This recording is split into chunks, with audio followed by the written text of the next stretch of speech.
है वो उन केसेस में होते हैं जहां गवर्नमेंट नॉन अवेलेबल, जैसे कि किसको बुलाएं, एक चुनाव हुआ है, हंग असेंबली है, उसमें किसको बुलाएं, इसमें उसको डिस्क्रिशन होता है क्योंकि उस समय आपको cabinet council of minister available नहीं होता।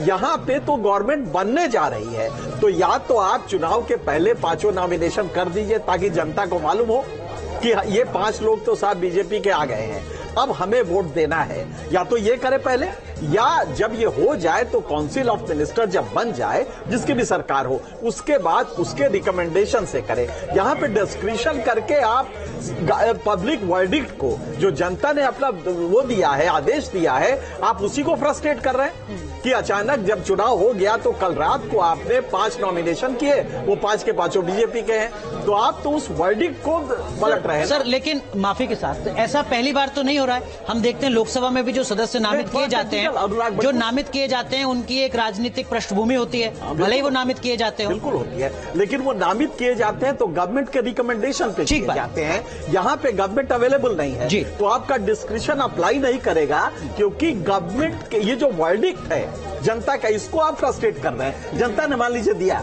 एक आदमी को दिया, उसमें पूर्ण बहुमत है, तब तक आपने अचानक रात में 5 आदमी भेज दिए, तो वो पूरा का पूरा वर्ड, इसलिए ये टेक्निकली गलत है। संविधान में ये मुझे लगता है सुप्रीम कोर्ट पे जाएगा तो ये कहीं नहीं ठहरेगा। कल रात को जो गवर्नर, लेफ्टिनेंट गवर्नर ने किया है वो उनके अधिकार से बाहर है। इसीलिए शायद मनोज सर की बार बार ये सवाल उठाए जा रहे हैं उस पूरी व्यवस्था पर। आप देखिए ना, तभी से उमर अब्दुल्ला सवाल उठा रहे हैं।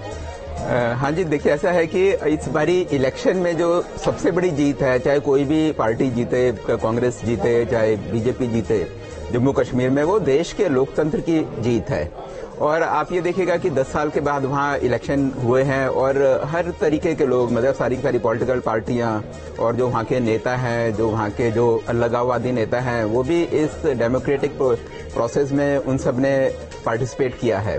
तो ऐसे में वहाँ के जो एलजी का ये मूव, मेरे ख्याल से कोई जो हम लोग चाहते हैं, जिस तरीके की डेमोक्रेसी हम जम्मू कश्मीर में एस्टेब्लिश करना चाहते हैं, मेरे ख्याल से उसके वो अगेंस्ट है। लेकिन सर, अगर क्लियर कट होता है तब तो कोई जरूरत नहीं पड़ेगी, लेकिन अगर हंग असेंबली आती है, जिस तरह से अगर दिख रहा है नेक टू नेक, तब इनका रोल बहुत इंपॉर्टेंट होता है। देखिए, कभी भी नेक एंड नेक जब होता है ना, तो उसमें अब ये रोल, चूंकि ये 5 हैं कॉन्स्टिट्यूशन अमेंडमेंट के थ्रू आए हैं, और इसमें 2023 में जो सेकंड अमेंडमेंट किया गया, उस अमेंडमेंट के तहत 5 पावर्स दिए गए कि 5 नॉमिनेशन कर सकते हैं। तो कल रात को जब आपने कर दिया तो वो अस्तित्व में आ गए, अस्तित्व में आ गए तो आपके वर्डिक्ट को बदल सकते। मान लीजिए हंग असेंबली है, लेकिन इनके 5 के आने से एक पार्टी का पलड़ा भारी हो जाता है। तो इसका मतलब कि जो इलेक्टोरल वर्डिक्ट जनता ने दी थी, आपने उसी को बदल दिया।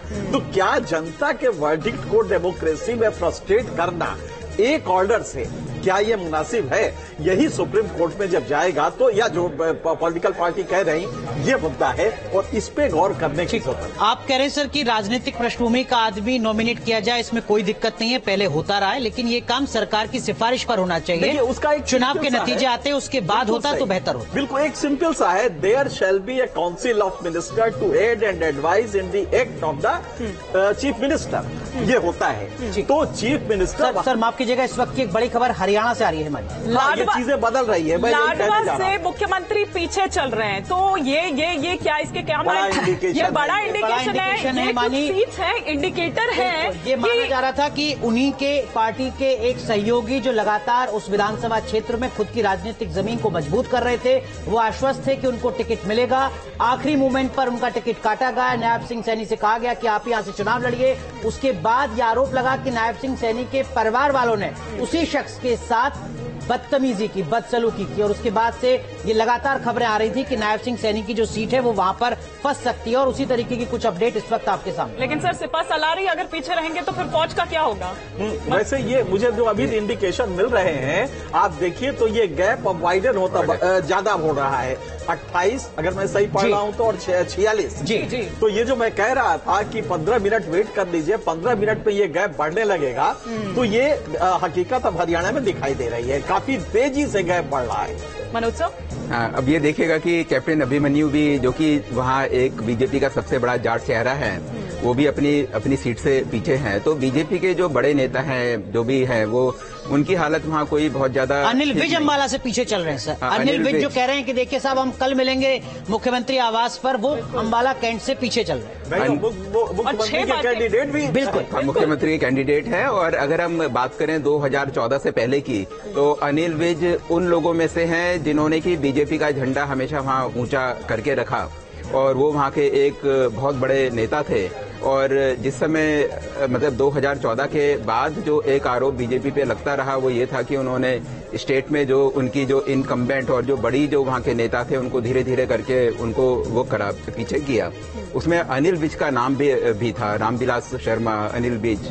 तो ऐसे में अनिल विज का पीछे होना, जबकि वहाँ उनकी रेपुटेशन बहुत अच्छी है, लोगों के साथ सुरजेवाला के जो बेटे हैं वो आगे चल रहे हैं कैथल से, जहां से कभी रणदीप सुरजेवाला चुनाव लड़ते थे, वहां से उनके बेटे चुनावी मैदान में हैं और इस वक्त की अपडेट मानी कि वो आगे है। बिल्कुल, तो ये लगातार हम आपको अपडेट्स यहां पर दे रहे हैं। हरियाणा में बीजेपी 26 सीटों पर आगे चल रही है और रुझानों में हरियाणा में कांग्रेस को बहुमत मिलता हुआ वहां पर साफ तौर पर नजर आ रहा है। और जाहिर सी बात है एक बार फिर से मुस्कान जरूर आई होगी प्रियंका जी के चेहरे पर। लेकिन एक बार जरा हम श्रीनगर पे रुक कर लेते हैं। मोहम्मद यूनुस हमारे साथ वहां से बने हुए हैं। क्या अपडेट अभी उन तक पहुंच रहे हैं? काउंटिंग सेंटर पर क्या हाल है जहां पर इस वक्त आप मौजूद हैं, मोहम्मद यूनुस? जी, अभी तक जो यहाँ पे नतीजे सामने आए हैं वो उनसे यही लगता है कि नेक टू नेक फाइट हो रही है बीजेपी और नेशनल कॉन्फ्रेंस और कांग्रेस के अलायंस की।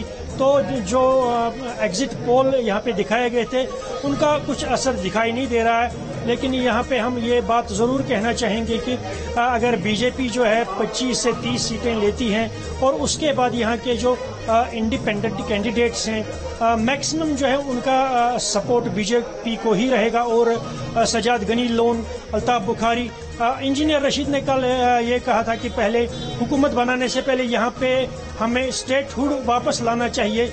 और अगर बात करेंगे हम जो यहाँ पे जो लेफ्टिनेंट गवर्नर मनोज सिन्हा जी हैं, उन्होंने जो 5 लोगों को नॉमिनेट किया है उन पे उमर अब्दुल्ला की प्रतिक्रिया आई है। उन्होंने ये कहा है कि जो ये नॉमिनेशन हो, ये नॉमिनेशन जो है ये असेंबली बनने के बाद होना चाहिए। ये रूल यही है कि असेंबली बनने के बाद हो। लेकिन ये यहाँ पे क्लियर नहीं हो रहा है अभी कि कौन सी पार्टी यहाँ पे हुकूमत बनाएगी। अगर अभी की जो ताजा अपडेट है उसके मुताबिक बीजेपी अकेले 27 सीटों पर आगे, जम्मू कश्मीर में कांग्रेस पार्टी नेशनल कॉन्फ्रेंस के साथ अलायंस के साथ 38 सीटों पर आगे, पीडीपी सिर्फ 5 सीटों पर सिमटती नजर आ रही है। आखिरी बार जब चुनाव हुए थे तो मुख्यमंत्री महबूबा मुफ्ती थी और अब देखिए किस तरीके से उनकी जो पूरी पॉलिटिकल जर्नी है उसको नुकसान पहुंचा है। यहाँ पर अन्य के खाते में 11, ये किसके साथ जाते हैं त्रिशंकु की स्थिति में, ये बड़ा सवाल। लेकिन हरियाणा की तस्वीर पूरी तरीके से साफ हो चुकी है। बहुमत के लिए जरूरी 46 सीटों से ज्यादा पर इस वक्त कांग्रेस आगे चल रही है। 54 सीटों पर कांग्रेस, 26 सीटों पर बीजेपी। प्रियंका जी, हमें लगता है कि अब आपको शुरुआती बधाई ले लेनी चाहिए। 54 पर इस वक्त आप आगे हैं, लेकिन आपको लगता है कि कांग्रेस की राह इतनी आसान होगी हरियाणा में? ऑल इज वेल या सवाल अभी भी काफी हैं? देखिए, कांग्रेस में जो जनता है, जो कांग्रेस को वोट दे रही है, जिस तरह से हरियाणा की जनता ने वोट से पहले ही ये सिद्ध कर दिया था कि पूरी तरीके से आश्वस्त कर दिया था कि इस बार जो लड़ाई है वो बीजेपी वर्सेस हरियाणा की जनता में थी। जिस तरह से बेरोजगारी थी, जिस तरह से महिला अपराध था, जिस तरह से किसानों की समस्याएं थी, किसानों के साथ हुआ अत्याचार था, उसके साथ में पहलवानों पर अत्याचार हुआ, वो सारी चीजें पूरी तरीके से एंटी इनकम्बेंसी के रूप में भारतीय जनता पार्टी के सामने आई। भारतीय जनता पार्टी की आंखें अगर अब भी नहीं खुलती हैं तो मुझे लगता है कि ये शुरुआत होगी। ये शुरुआत है भारतीय जनता पार्टी के सुपड़ा साफ होने की। हरियाणा से शुरू होकर जम्मू कश्मीर, उसके बाद महाराष्ट्र और झारखंड में भी जाने वाली है। हकीकत यह है कि भारतीय जनता पार्टी धीरे धीरे पूरी तरीके से समेटती जा रही है, जनता का विश्वास खोती चली जा रही है, लगातार जो झूठ और प्रपंच करती चली आ रही है। क्योंकि वो जो कैंप्स आपके भीतर और वो जो कैंपिंग नतीजे आने से पहले ही जो दिल्ली में हो रही है उसको लेकर, क्योंकि टायर्ड, रिटायर्ड, इस तरह के बयान जो है वो भी सामने आए हैं प्रियंका जी। देखिए, बयानबाजी आप ये देखिए कि भारतीय जनता पार्टी ने किस तरह से पूरी तरीके से ये साबित करने की कोशिश की कि हम उनको जो है शैलजा जी को लेने के लिए तक पूरी तरीके से उत्सुक थे। पर उन्होंने क्या जवाब दिया? उन्होंने सीधे सीधे कहा कि मैं कांग्रेस के साथ में हूं और मरते दम तक कांग्रेस के झंडे में ही लिपट कर जाऊंगी। और इसके बाद भी अगर भारतीय जनता पार्टी को शर्म और लिहाज होती तो मुझे लगता है कि आज वो कहीं ना कहीं ये साबित करने की कोशिश करती कि किस तरह से भारतीय जनता पार्टी पार्टियों के अंदर भी फूट डालती है, सिर्फ देश में ही नहीं, और उसके बाद कहती है कि एक रहो नहीं तुम क्या होगा। इस तरह की शब्दावली भी मैं प्रयोग नहीं करना चाहती, क्योंकि आज ऐसा दिन नहीं है। लोगों को बांटने की राजनीति करते करते आज हम जिस मोहब्बत की दुकान की बात करते हैं, आज हरियाणा में वो मोहब्बत की दुकान